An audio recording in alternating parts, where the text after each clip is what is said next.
The followers of Muhammad and their supporters in the news media, and among many politicians, tell the world that Mohammedan Islam is egalitarian, tolerant, just and moral, that it does not discriminate against the people of the book, the Christians and the Jews.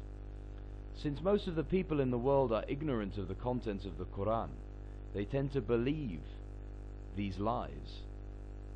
Your observations and remarks are correct, and I would like our listeners to be made aware of the following very relevant points before I go into the details. That according to the hadiths, the earliest followers of Muhammad who were allegedly being persecuted by the pagan Quraysh tribe to which Muhammad belonged escaped to Abyssinia, where the Christian king gave them shelter and safety. That when Muhammad was a child of 12 on a trip to Syria, he met a Christian monk called Bahira, who allegedly asserted that Muhammad was the promised prophet. That the Christian uncle of Muhammad's first wife, Khadija, also allegedly asserted that he was the promised prophet. When Muhammad and his followers escaped from Mecca to Medina from the wrath of the pagan Quraysh, the Judaized Arab tribes of the Medina welcomed him as a brother monotheist, leading the Arabs away from paganism. It was while Muhammad was in the Medina among the Judaized Arabs that he instructed his followers to observe their Yom Kippur, day of fasting, called Ashura, as it fell on the 10th day of Muharram. It was also while he was in Medina that he instructed his followers to observe the Qibla of the Judaized Arabs, that is, to pray towards the direction of Jerusalem. It was also while he was among the Judaized Arab in the Medina that many of the most important legal, moral, temporal and ritual rules of the Quran were allegedly revealed to him by Gabriel. He filled his Quran with an impressive number of stories, events and traditions that were plagiarized, pirated, plundered and or perverted almost verbatim from the non-canonical Hebrew and Christian scriptures, as we have shown in several chapters of our series. Muhammad's debt, both moral and religious, to the people of the book is not only immense, but it is also incontrovertible. Muhammad's infatuation with the people of the book turned into hatred when they rejected his claims that he was the Prophet of Allah, who was sent to convert not only the pagans, but them also. At this, they had to draw the line.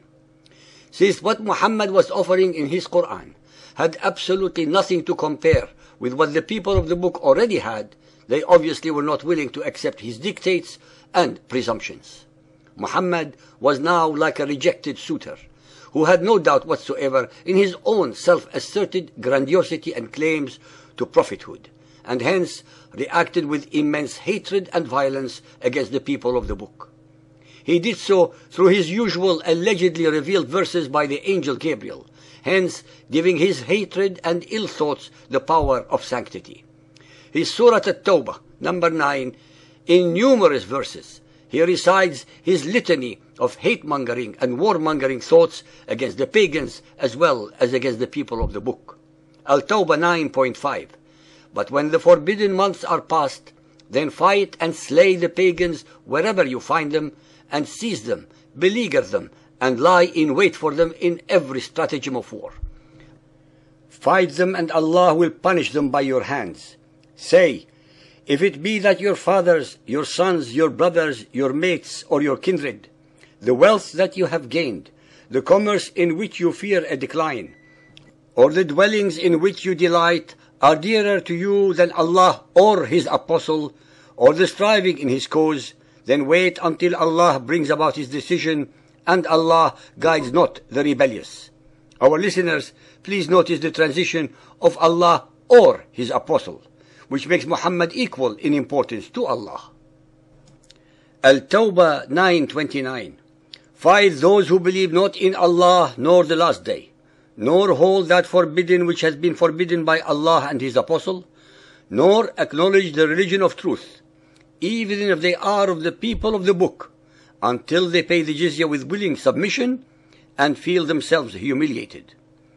The translator of the Quran explains this verse as follows. Jizzya, the root meaning is compensation. The derived meaning, which became the technical meaning, was a poll tax levied from those who did not accept Islam, but were willing to live under the protection of Islam, and were thus tacitly willing to submit to its ideals being enforced in the Muslim state. There was no amount permanently fixed for it. It was in acknowledgement that those whose religion was tolerated would in their turn not interfere with the preaching and progress of Islam. Ladies and gentlemen, please be aware that the jizya was an onerous tax, in many cases amounting to almost 50% of the income of the people of the book, levied against them in their own subjugated lands to protect them. To protect them from whom? Or from what? The explanation given by the translator is bereft of logic or morality, and adds insult to injury to the people of the book. Moreover, even as they pay this egregious tax, they are to be humiliated and reminded of their inferior status under the sword of Muhammadan Islam in their own conquered homelands. It was to escape these debilitating taxes and humiliations that hundreds of thousands of the subjugated peoples converted to Muhammadan Islam. 9.33. It is he who hath sent his apostle with guidance and religion of truth to proclaim it over all religions, even though the pagans may detest it. There is no ambiguity regarding the supremacist meaning of over all religions. Believing that they are predestined to conquer the world, the Arabs and Muhammadan Muslims went to war against all the surrounding civilization to mass murder, enslave, plunder, rape, destroy, and dehumanize millions of people. They did so on a colossal scale, on 3 continents covering almost 10 million square miles, slaughtering and enslaving hundreds of millions of people in the name of Allah. Al-Imran 3.56. As for those disbelieving infidels, Jews, Christians, and pagans, I will punish them with a terrible agony in this world and the next. They have no one to help them or save them. If anyone disputes with you about Jesus being divine, flee them and pray that Allah will curse them. O you who believe, take not into your intimacy those outside your religion, Jews and Christians and pagans. They will not fail to corrupt you. This verse is one among hundreds that discriminate, incite hatred, and vilify all the humans who do not believe as the Muhammadans do in Allah and Muhammad as his messenger. Al-Ma'idah 5.51. O ye who believe, take not the Jews and Christians for your friends and protectors.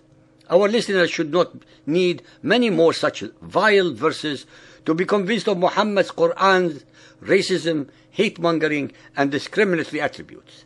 Al-Ma'idah 5.57. Believers, take not for friends those who take your religion for a mockery or sport, a joke, whether among those who receive the scripture before you or among those who reject faith but fear Allah. The people of the book had every legitimate reason for their mockery and sarcasm of the Qur'an because Muhammad was trying his best at making the Qur'an sound historical, spiritual, authoritative, and divine through a continuous methodology of plagiarizing, plundering, pirating, and or perverting concepts, precepts, thoughts, and ideas from their scriptures, their fetishes, their traditions, as well as those of the Zoroastrians and the pagan Arabs, all the time pretending that they were new revelations. The people of the book, as well as his own Quraysh tribe, knew better, and in the end he resolved to destroy them since they were the only witnesses to his mendacity and deception. 5.72. They do blaspheme who say Allah is Christ, the son of Maryam. They are surely disbelievers, kafara, who blaspheme and say Allah is one of 3 in the Trinity, for there is no God, ilah, except one God, ilah. If they desist not from saying this blasphemy, verily a grievous penalty will befall them. The disbelievers will suffer a painful doom. The Qur'an and the believing followers of Muhammad consider all Christians who believe in the divinity of Jesus as kafara, unbelievers, equal to the hated pagans, and hence subject to the choices of conversion, subjugation, or death. All those Christians who think that they can be friends with believing Muhammadans are deceiving themselves, since the few verses of the Qur'an that we have so far quoted, without even referring to more of them in the hadith, prove otherwise. For those believers and unbelievers who would like to learn much more about the status of the people of the book under Muhammadan Muslim rule, we recommend the very best in this subject. Dhimmis and Dhimmitude by the author Bat Ye'or.